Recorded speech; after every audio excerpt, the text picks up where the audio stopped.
Okay, pretty much hating life, but still at it. I'm in Germany again. I'm about 3 hours away from home, and I'm actually only about 2.5 hours away from my destination. So I stopped for gas, and this is probably my last push.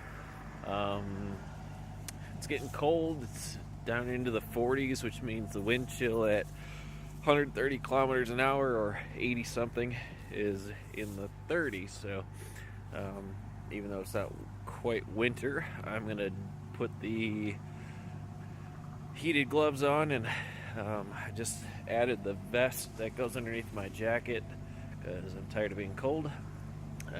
Just rode about an hour and a half through a rainstorm in southern Germany. You know what? F you, Mother Nature.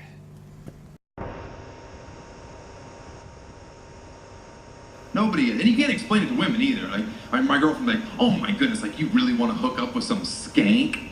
Whoa. It's not you versus skank, honey. It's you versus every skank. Do you see how the scale shifts in the other direction at that point? It's like she's a mighty Spartan warrior. But there's all these Persian whores that will eventually kill her. She gets the message.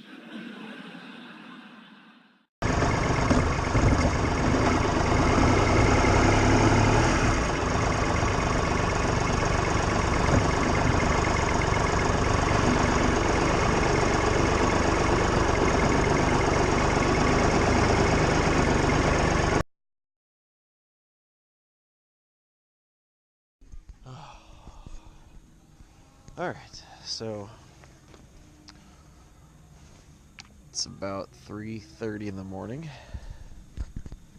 The next day, I have about an hour to spare, but I'm here. This is exactly the pump that I started at 23 hours ago.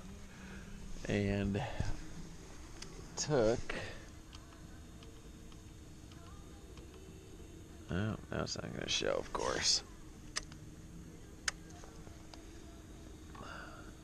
There it was. I saw it for a second. I don't want to start the bike. Anyway, yeah, I'll do it quick again. It is 10:46. So 1,046 miles from here to there and back. The fun part is the bike's gas tank is finally empty. The light came on, so the bike is empty. I am empty. I'm sore, and I gotta work in the morning. And I have about a 25-minute ride home still from here.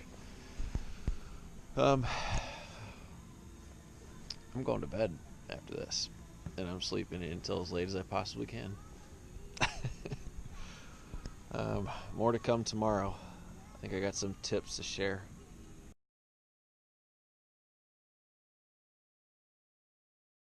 But I definitely came away with a couple lessons learned on this saddle sore that I wanted to share with everybody in case you're thinking about doing your own saddle sore. Probably are if you're watching these kind of videos. I also wanted to share some tips that I brought with me on the ride that I think were the most helpful. So those tips that I thought of beforehand I wanted to share was have multiple cards, have multiple payment forms, like a Visa card and a MasterCard, and tell each one of those banks that you're traveling. I let them know that I was going to be stopping frequently for gas and the different countries that I was going to be pumping gas in. I didn't want anything, getting denied because of, fraud protection and that sort of thing. So have multiple forms of payment. I also brought some cash with me just in case. I ended up only using the cash for the tolls. And then also another tip is, bring multiple layers of clothing. The wind chill for that many hours takes a toll on your body. If it's 50 degrees out and you're riding at 80 miles an hour, it's actually in the 40s is what your body is feeling. That night that I was coming home on the ride, it was in the 40s, so going 80 miles an hour. It's actually in the 30s, and you don't really think about that until you're cold. And hopefully this tip will kind of get your mind into that scenario, before you leave. So, bring a lot of extra clothes, or start with clothes, and then as you get warmer, shed them. So those are the 2 tips that I brought with me. But I definitely learned some lessons that I wanted to share, just in case you're thinking of your own ride. And then the first lesson is have multiple riding positions.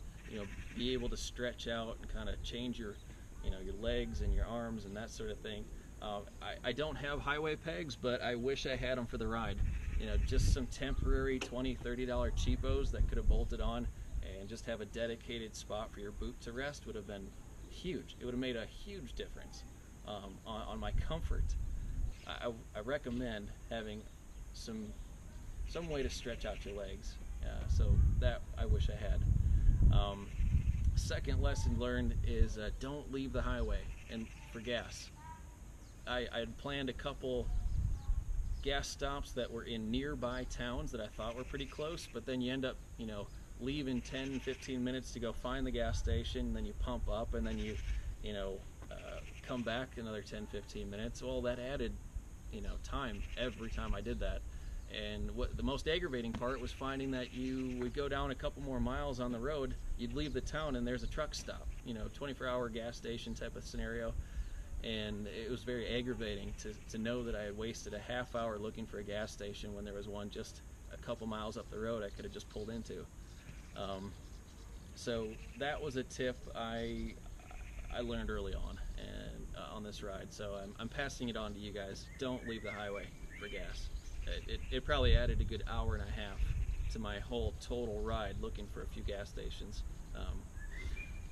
A third lesson is know your ride by heart. And if you can't memorize every stop and turn and highway, at least have it written down, like right here on your tank or something.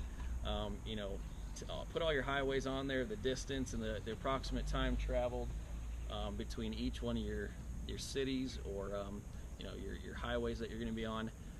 I relied too much on the GPS, and it got me lost a couple times. And if I had some written down notes that I had trusted beforehand, it would have made the whole different, a whole different riding experience. So that was aggravating. So definitely won't do that again. On a long ride, I will write everything down and then have the GPS, just to verify. And then lastly, know your body and make sure you take care of it, beforehand. I had no problem with the bike. I knew it was going to make it. It was me that I was worried about not making it, because I'm not much of a long distance biker. I'll go maybe an hour and 2 hours most, but this is the longest ride I've ever been on. So I mistakenly,